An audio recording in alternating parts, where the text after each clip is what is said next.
Welcome back to the Game of Who finale, the show where everything's made up and the points don't matter. I'm Jordan, he's Ben, that guy, and introducing our very own King's Blood-powered Dick Leech himself, Mr. Pedro Mateus. Look at those lips, look at him suck. This week's episode are The Name of the Doctor and Second Sons. Sounds fun, it's fantastic. It's been actually a fun ride since the Doctor Who and Game of Thrones kind of coincided with this last little bit. I'm sure we'll be back next series, but this is our last show of Game of Who. Well, we're going to cover Doctor Who and Game of Thrones. We're going to start out with just our general impressions and cut right into the problems in succession. What were you saying there, P-Man? No, it's just, it's been fun. It's a fun ride. But all rides must end. Bam. And So, some with more leeches on their dicks than others, but... speaking of leeches, let's get into Doctor Who. Pedro, what are your thoughts? It's a goddamn series finale, and you actually had a pertinent, I think it's pertinent question in the notes, which is how many regenerations does the Doctor have? And I'm inclined to agree with you that they are indeed 13. Now, you have the first identity, and then you have 12 regenerations, so yeah. But we've also been shown that even the Master in the old Who, when he was on trial, you can be given regenerations. Yeah. We were shown that, so it's an arbitrary number that I think they're just going to futz around with a bit, but go ahead. No, that was basically it. And like Jordan said, it's the first identity and 12 other regenerations, but didn't River give the Doctor some regenerations? She used up her regenerations to save his life, and we don't know what that actually means.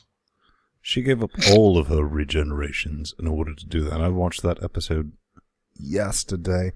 But to kick it off on my end, I think it is a significant note that, River didn't ever say, "Hello, sweetie."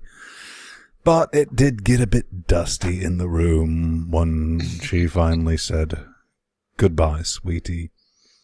Yeah. But Spoilers. Thing of note, Time Lord theme heard during the 10th Doctor series with Martha Jones, and his scenes with Master returned right when who's his facey showed up. Hartnell. Yep. The first Doctor. What are your thoughts? You know what? I like that scene where when Oswin is falling through the Doctor's history. How all the people in the fake Doctor costumes are running back and forth, and we get to see a fake Eccleston running around, and I'm like, yeah, that was pretty glaring. I'm like, oh man, look at all those guys in costumes. That's nothing to say about that masterful chroma key effect at the beginning of the episode. Yeah, but we'll get into that. Well, not even. But yeah, it wasn't a bad episode. I mean, obviously Nightmare in Silver was probably one of the better episodes out of this season, or this half season anyways. But this one was still pretty good. I kind of felt that, okay. Again, in comparison with the rest of the comparatively plot we've been speaking, getting. yes, you're right about that. I was talking to Pedro before the show started, before you were available. Here's kind of my thought. It's not a problem. We'll get into the problems. Far as this went, I was like, okay, this I can forgive the rest of the second half of this series. But the more I think about it, I was like, okay, maybe they were just working on this, tidying everything up before the 50th. And yeah, it's a mixed bag for me. I don't know if I can give them a pass on this. I don't think this redeems all the crap we've been dealing with. They you know what? They did bring back Power of Love. Yeah, that they did. But yeah, that's a problem. We had a couple good episodes with that Power of Love, but then it's like you thought it was gone, but it's back. Yeah. Can't stop. So, just reading through fan forums and stuff like that, seems like everyone think that Hurt is the Doctor during the Time War. You know, the regeneration before Eccleston happened. Yes, that's what I was being led to believe too. With like from the rear, it even kind of looked like what was his name? Well, he had on the same jacket. Yeah. Yeah. So. But what I did in the name of peace and sanity, but not the Doctor. In the name of the Doctor, and that's your episode title. And here's another thing to like brain about: is not all Time Lords are Gallifreyan. No, some of them are born on other Time Lord colonies. But you know, being a Time Lord is like a thing. Then you get to pick your situation. I got wet, stinky caches on this incarnation being the Doctor before he chose the name Doctor, and he was a particularly evil SOB. Well, that would actually put the whole Doctor concept into context, and it would explain a bit, but I don't know. I guess, Moffat will let us know, or not. Now, if we're playing Full Metal Time Paradox, what if the Doctor was the Master? The Doctor was the Master. And this entire game of... That doesn't make any sense, though. Then the Master would be able to anticipate all the Doctor's moves, because he'd already know them. Yeah. What if he erased that memory? With a fob watch? Even Dog, Clara... I heard you like fob watches. Look so at this. I stuck a fob watch. He erased it throughout his own timeline, so couldn't he erase his own memory? Because Clara couldn't pick this up. I don't think they're going to go that route. Yeah, hopefully not. I think what's going to happen is the Master is going to wake up in 1970s England, and he'll have to become a cop.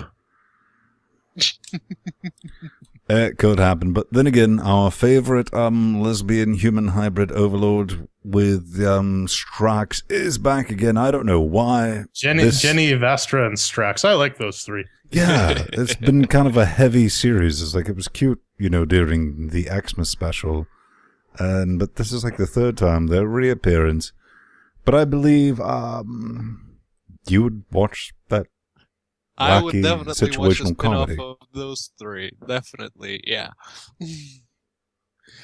I would watch and I would love it because they got great chemistry. So, the frying pan. Yeah. Well, I did a whole when they was like Glasgow. I was like, yo, ow, burn. That's cold, man. Scotsmen and Sontarans are natural enemies. Like not really. They just Scots. like fighting. They're like Japanese and Scots and other Scots. Damn Scots! They ruined Scotland. So, J-Man, I'm looking in the notes. So this is how they're going to do the 50th, eh? Yeah, I think so. I think this is how they're going to get all the Doctors together in one big old happy room. They're monkeying around in the Doctor's timeline. So do you think it's going to take place mumble-jumble. not like in the real, but all inside of his timeline, and they're going to be coming in and out, being integral, whatever? Yeah, you know what? That seems to be the route they're going. Pedro? And it's probably the safest way to do it without introducing plot holes. Oh no, it's just in the timeline. They're in another parallel universe, which is just the Doctor. And they can all meet without introducing new plot holes. But you know what? When has Doctor Who ever shied away from not introducing plot holes? I thought that well, Moffat's been kind of doing that it. entire show is one giant plot hole. They will do one thing in one episode that directly contradicts another thing in that same episode. Sometimes within the same 5 minutes. It's impossible. No, it isn't. You only have 4 minutes to live. Actually, you have like 1 million. Well, I for one look forward to the 50th, which I believe happens after the Xmas episode, which is going to be interesting how they pull that off. After the Xmas episode? Interesting. Correct me if I'm right. I don't But know. if you're right, you don't need correcting. That's a paradox. That's It's the all, joke. Pedro, it's all wibbly wobbly. But that takes Wibbly care wobbly, any-wenny. of our first impressions. But let's get into the problems. And speaking of problems, here I am, right here. Really, my only big glaring problem with this is when I heard Oz for the Fail saying, da-da-da-da-da, and I was the girl born to save the doctor. I, screamed back because I never had watched Amy Pond's BBC America intro, but unfortunately it's on Quickster, also known as Netflix or Flickster or whatever. And I caught that and I was like, that is genuinely horrible. I understand what people were pissed off about. I was like, BBC America's got a new intro for the next series. Do they? Yep. Pedro, you had something to say. I have not seen this. I'm going to have to watch this. Yeah, the whole dropping down the shaft of time in the Doctor's timeline was generally bad. It explains, the various incarnations of Clara Oswald, but it's the bad. Oz-carnations. Yeah. Oz-carnations indeed. What about leaves, man? Leaves, man.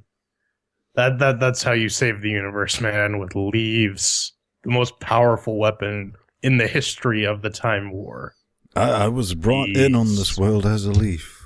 They brought back power of love. Come on. Well, I think it was more of a Genesis story, but, we always have to remember, at the end of the day, Moffat hates you. Period. Yeah, Moffat likes to mess with your brain.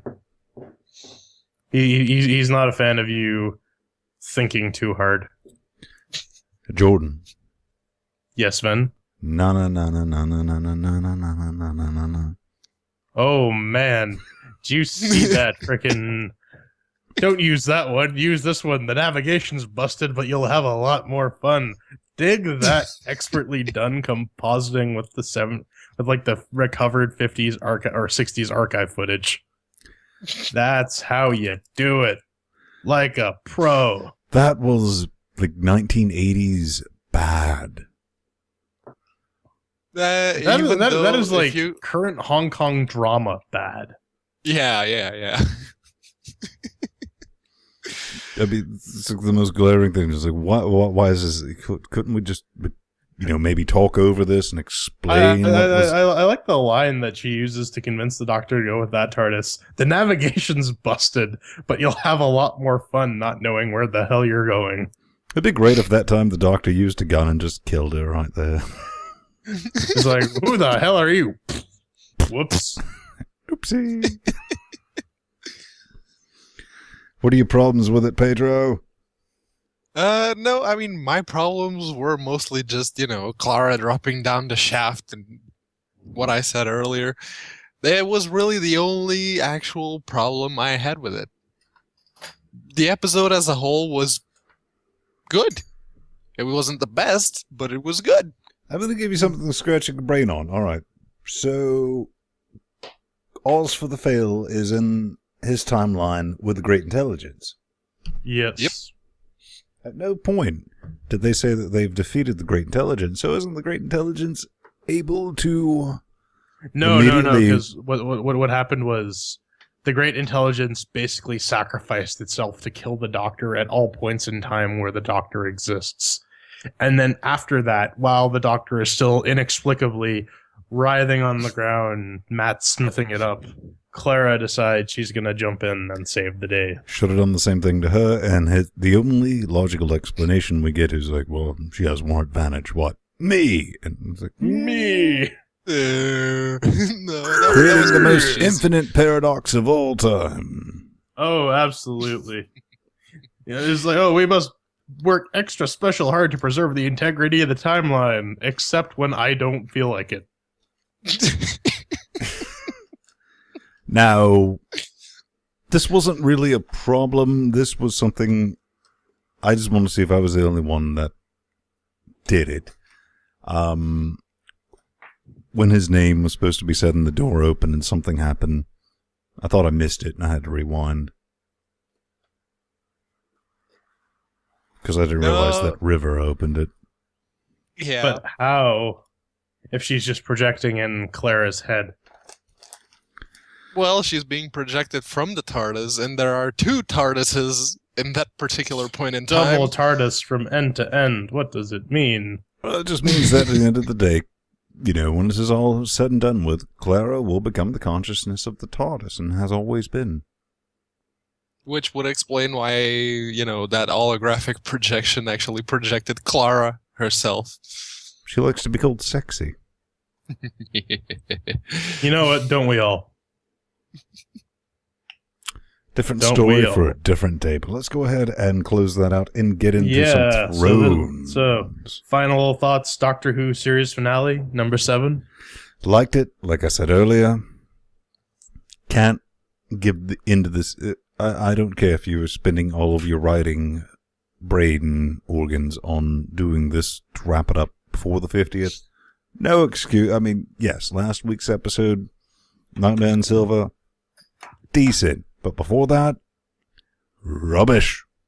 Rubbish. Well, I guess, Pedro, any last words? Well, yeah. Goddamn that cliffhanger. Come on, up until Introducing November. John Hurt as the Doctor. And they just did that for the movie poster. Yeah. All right, so let's screech on over to Game of Thrones, the not last episode of the season. And I believe you got the first go on this one. Yeah, what's up with not smashing in the Hound's face? Oh, well. I'll give you one shot, and then I'm gonna break your hands. Well, Pedro, I'm dying to hear this because apparently this is your girl crush, the most badass in the room. Well, yeah. I mean, she had all the reasons to bash his head in, but then again, she's smart enough to realize that she probably wouldn't kill him, even if she swung with all her might. Yes, but she could have made him talk with a bit of a lisp. Or blinded him and run away.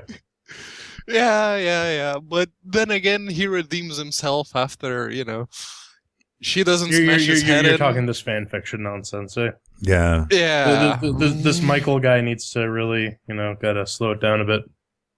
Yep. Jim LL Michael or something like that. Oh, whatever his name is. I mean... Yeah. But, I guess maybe, how could he possibly... He's like, well, I'm not going to rape you because I like boys. Because he likes boys. You think I'm bad? You should have seen my brother. So you're up next. First impressions. Mother of all dragons, boobs. It's not the first time we've seen them. Yeah, this is going all the way back to season 1. Yeah, it's kind of old hat. But, it was only in season 1. And then season 2, we didn't get to see any more, dragon mother's boobs. And now we do. And Yes. Emilia Clarke has very nice tits. We get it. Yes. Nah. Yes, she does. But you know who's the more experienced with tits? The god of tits and wine.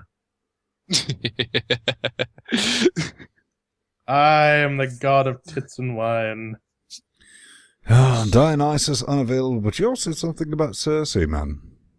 Oh, yeah. Marjorie, grabs Cersei's arm. Oh, we're going to be sisters.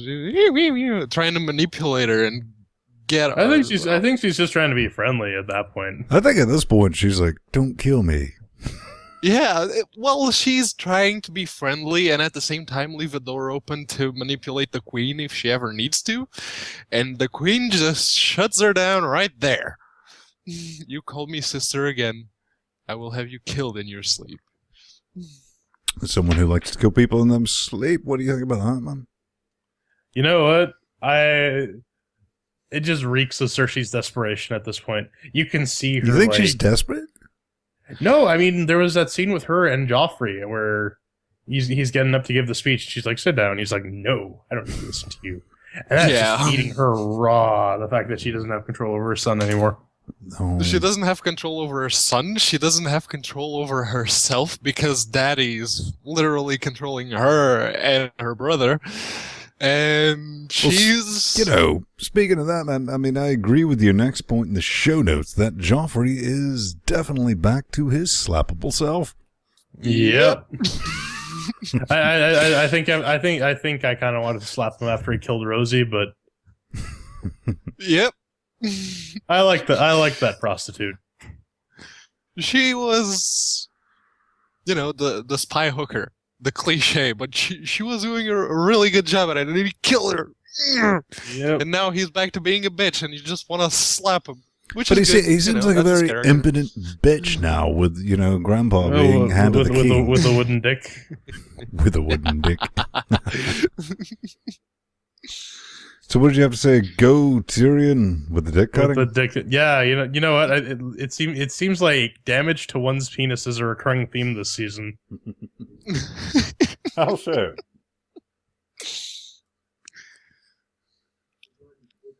No. Sorry, the roommate came by. He was looking for the cat. Well, reoccurring dick damage is one thing that might possibly happen. But up next with Pedro, one thing is certain. Your brother will be your father-in-law's cousins, friends, uncles, roommates, sister. And what does that make us, Pedro? Absolutely nothing. But yeah, Alina Tyrell, even though she's not owning the room, because, there's Tywin Lannister, and she still manages to have, one of the greatest moments in the whole wedding scene, which is, one thing is certain, your brother will be your father-in-law. You gotta love that crazy straw-like royal family tree. Yep. Even she's like, I don't even know what's going on anymore. Right. We'll breed a true Listexic. But yeah, crazy royal family tree. Speaking of royal families, though, still don't like the Stannis, eh? I don't like Stannis. His whole character, even in the books, he wasn't really appealing. But he gets a pass because we got to see Melisandre's boobs. So, Yeah. How about that outfit? Yowza. Which one? Is that the red-headed witch devil? The one prior to the dick leeching. Yep. Yeah. Well, like, damn. More Skinamax this week, I guess. Yeah, we got lots of boobs. Yep. I think they're trying to fill their boob quota from earlier this season. Well, definitely wrapping it down. Also, first impressions, I kind of alright, who's the, out of the trine of ruffians, who's the pretty one who comes in to make with a slicey dice? Oh, I didn't catch his name. Dario. But of course you like his knives with the naked women on them? Yeah, the hilts, those were really nice details. Kind of like that, but I saw that coming, like 3/4 of a kilometer away. Yeah, it was pretty obvious. He's the pretty one. He's going to try and seduce Daenerys. And do you think the heads are real? I think they're real. They don't have advanced head making technology. Yeah. It's gross. But it sort of gives them a dubious loyalty to her, though. It's like, your beauty is more important than their money. But when will that change? What if I don't no longer care for a piece of that? Yeah, but am I seeing the sort of love tetrahedron going on with Sir Mormont, the gray worm, and this new guy? What do you mean? Damn. Toro Cornudo is, he's a eunuch now, so. Sorry, give me a minute. I gotta go outside my room. I need to wait for something. The cat is gone.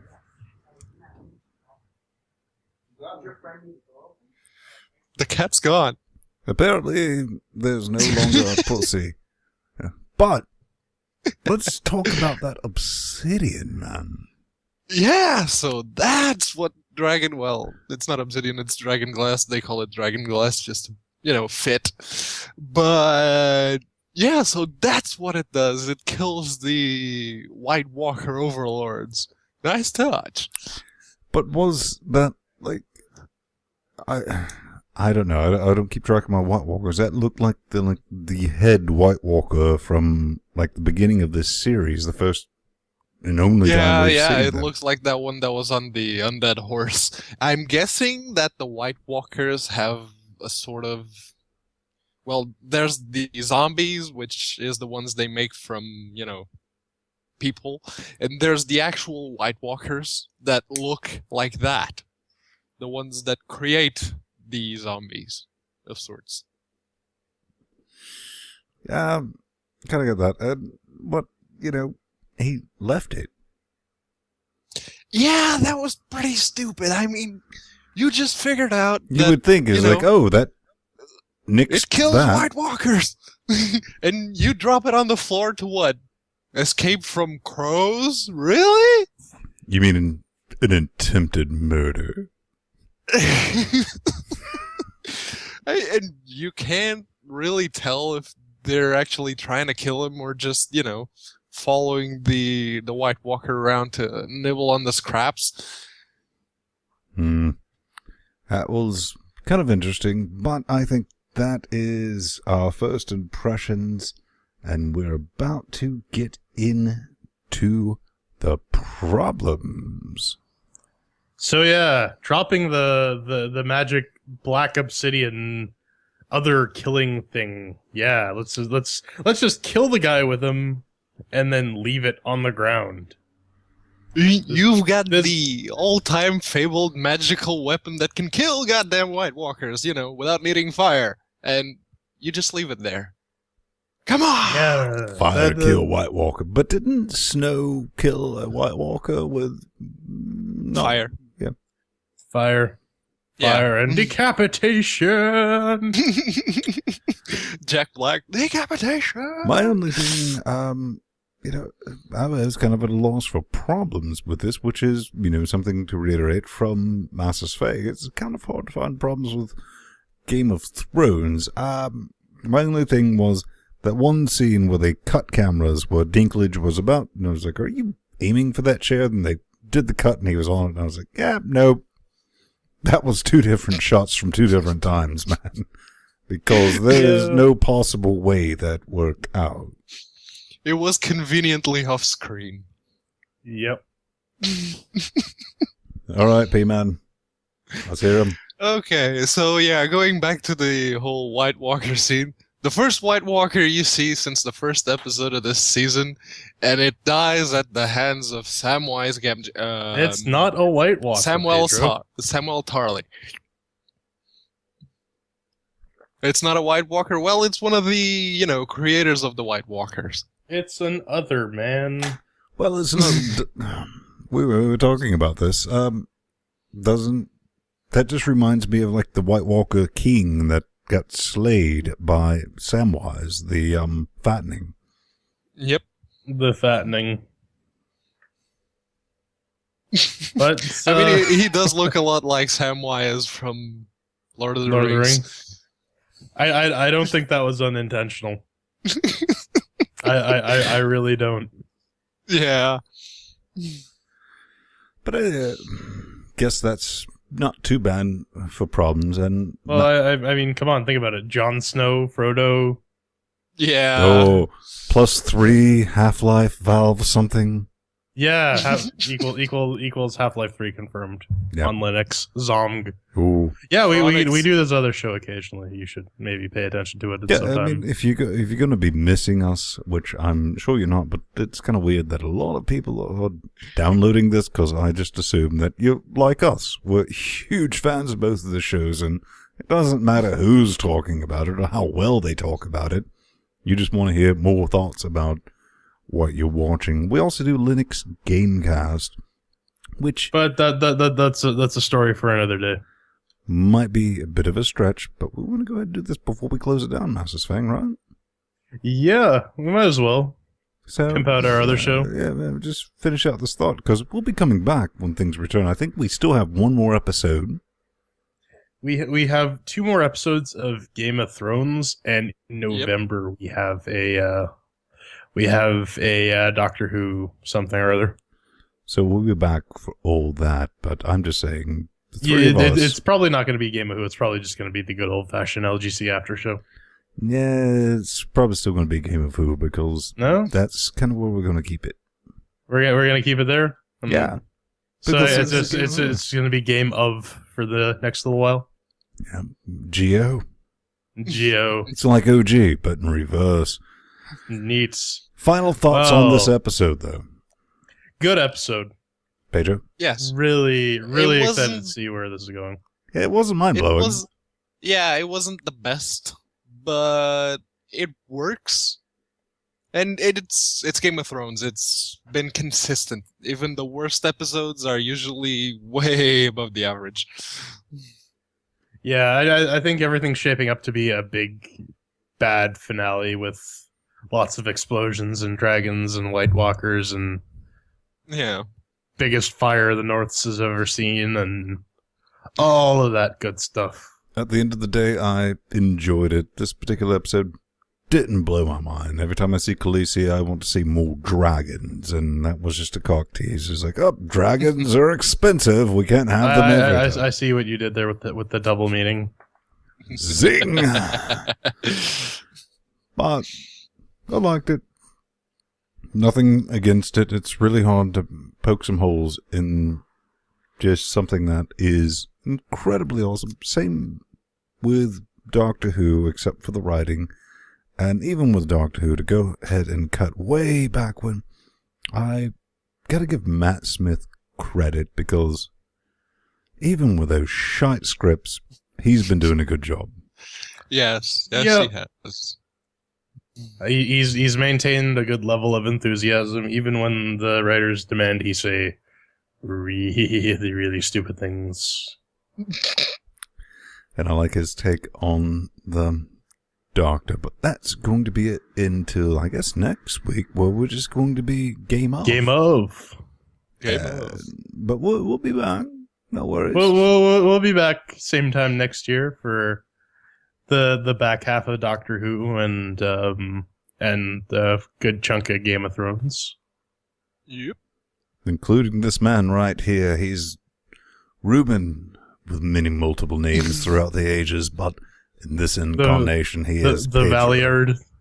Pedro. Oh, we didn't mention the Valiard. How's that for a throwback to classic Who?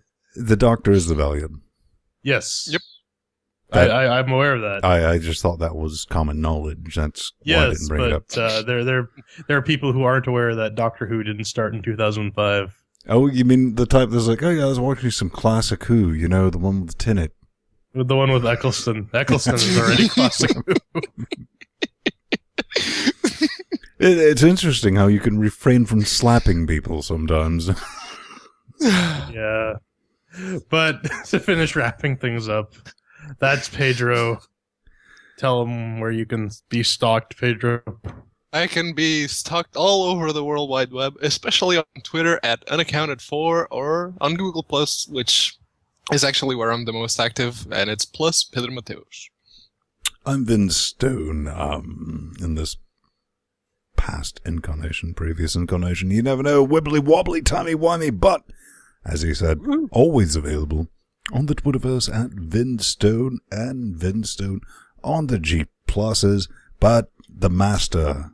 Yes, I'm the 27,000th reincarnation of the Master, and you can find me at The Burning Fool or plus Jordan Svung on the Google+. And that about wraps it up for this season of Game of Who. Hey, cheers, guys. Thanks for watching us. Thanks for sticking around this entire episode run. Yeah. Good on you poor bastards. Cheers. Cheers. Skål.